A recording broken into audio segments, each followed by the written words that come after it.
Well, hello and welcome once again as we continue to dig into the Bible book of Revelation. We are in chapter 16, and today we're exploring verses 12 to 16, and this is what they say.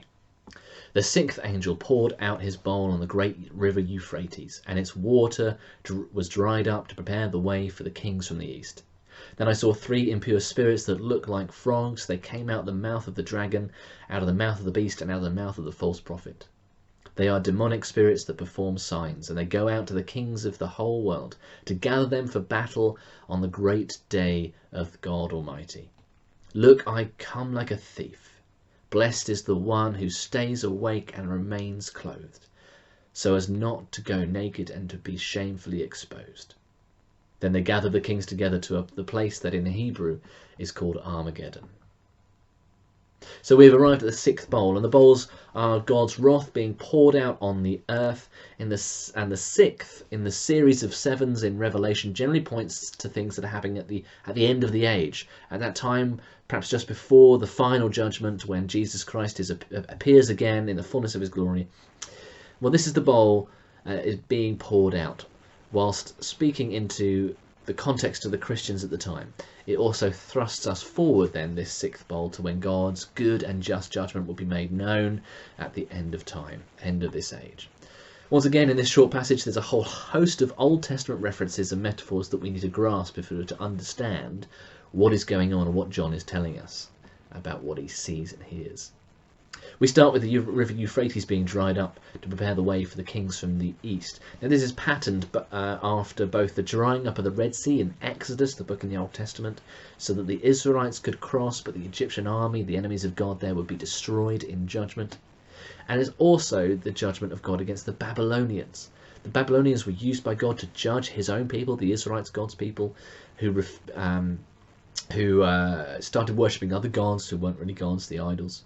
But the Babylonians refused to acknowledge God or to worship him, believing that it was their own might and power that had won them an empire that included God's people, the Israelites, that they built it themselves.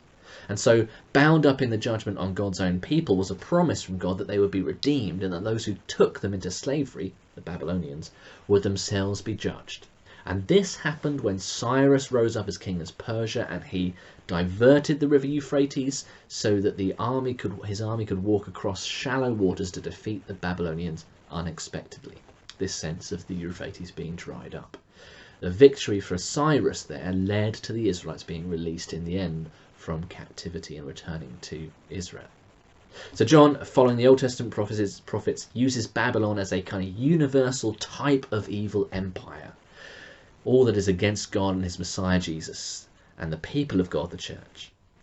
We're going to see more of Babylon actually throughout the next couple of chapters in Revelation, so it's important that we understand it as a description and a metaphor for all that is against God, his Messiah Jesus, the Lamb who was slain but is now alive, and his people, the church. And that could be an actual empire, it could be an economic empire, it could be a cultural thing, it could be a certain people, but it's a broad description, a type of that John is using to describe any age through history that we might experience enemies of God, attacking God and attacking his people.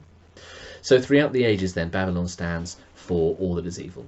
And so the drying up of the Euphrates, as this bowl of God's wrath is poured out, tells us that there is a coming destruction of whatever form Babylon is now taking. In John's day, actually, that was Rome, the Roman Empire. But it's not limited to the Roman Empire. Babylon will continue to manifest itself in different ways across the earth until God brings about the end of the age, where they will be brought into judgment and held to account.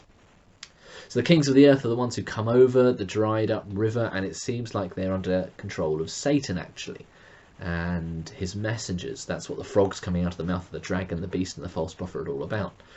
The allusion again is to the plagues in Egypt. God sent frogs onto the Egyptians in the book of Exodus, and the plague was under God's control and God's command. Both the drying of the Euphrates and the demonic spirits in the form of frogs are under God's command and control. It might look different from the earth, from down here, from our view. It might look like evil is working according to its own power, but the one who is truly in control is God himself. Do you remember that too, that dynamic that John is trying to help us to see, that what we look at through our own eyes, according to what's going on in the world, is not necessarily what is true. We're given a view from the heavens in Revelation as to what's really true. So these demonic spirits in the form of frogs are deceptive. They appear harmless but destroyed the Egyptians in the end, and will do so again. They appear like wise counselors coming to kings and gathering the kings together, performing signs that would deceive evil kings into believing that they could defeat God's people, the church, once and for all.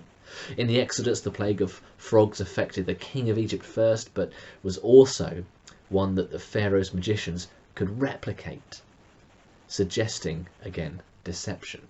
But the deception is not just outside the people of God in this instance, it's also inside. This is the first time in Revelation we have mention of a false prophet. False prophets in the Old Testament consistently are those who are part of God's people, part of God's community, but who are in fact deceptive and speak what is false from within God's community, God's people.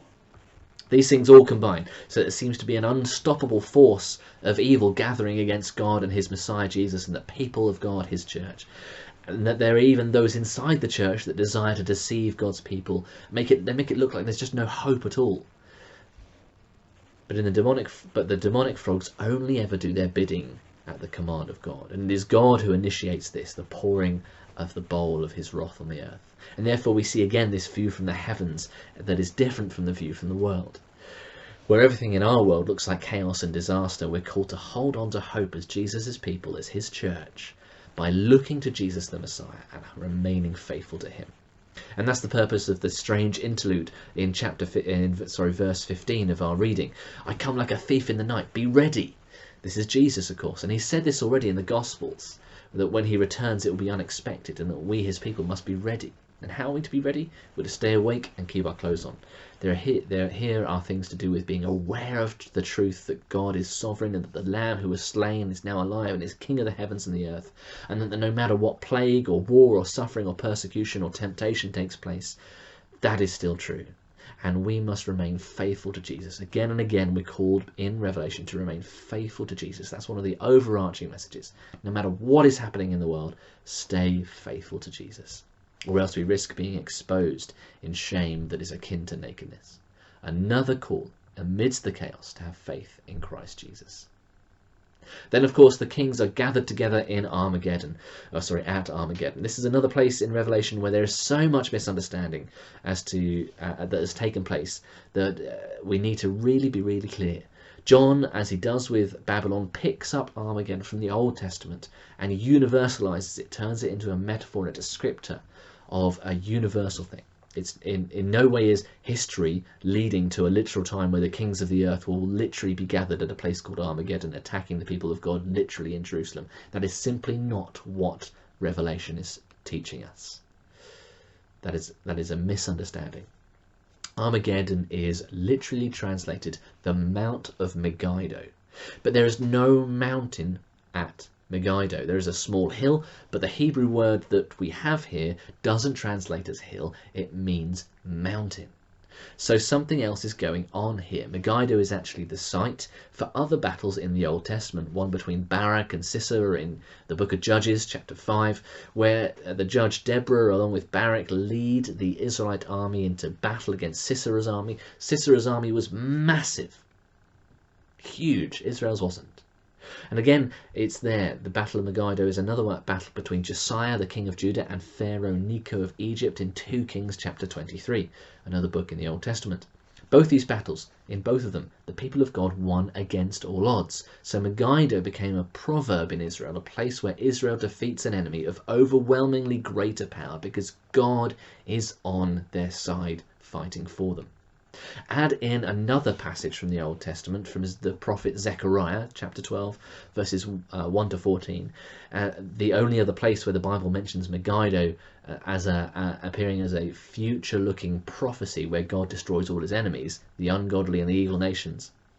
And also talks about this in direct connection with the one whom they have pierced, which is in verse 10, which connects the judgment of evil with the death of Jesus Christ.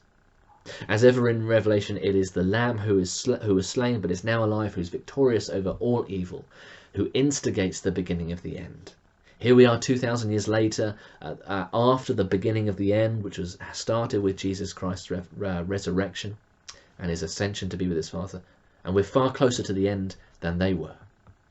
But it started at the cross and the empty tomb. So this is the proverbial image and the attitude that John is tapping into here, that whilst the kings of the evil world gathered with Babylon together against Jesus, the Messiah, and his people, the church, having been deceived, these kings of the world, by demonic spirits let loose not by Satan but allowed to be let loose by God himself, and whilst on the face of it God's people stand no chance, because in the way the world measures power they are utterly outnumbered and powerless, nevertheless this is God orchestrating this himself, dependent upon the victory of Jesus Christ on the cross, that his good righteous judgment will fall on evil. Just as Jesus, his victory comes through suffering, so here for the church, his people, victory comes through suffering. What looks like defeat will end up being victory. So do not fear, people of God. Stay faithful to Jesus Christ.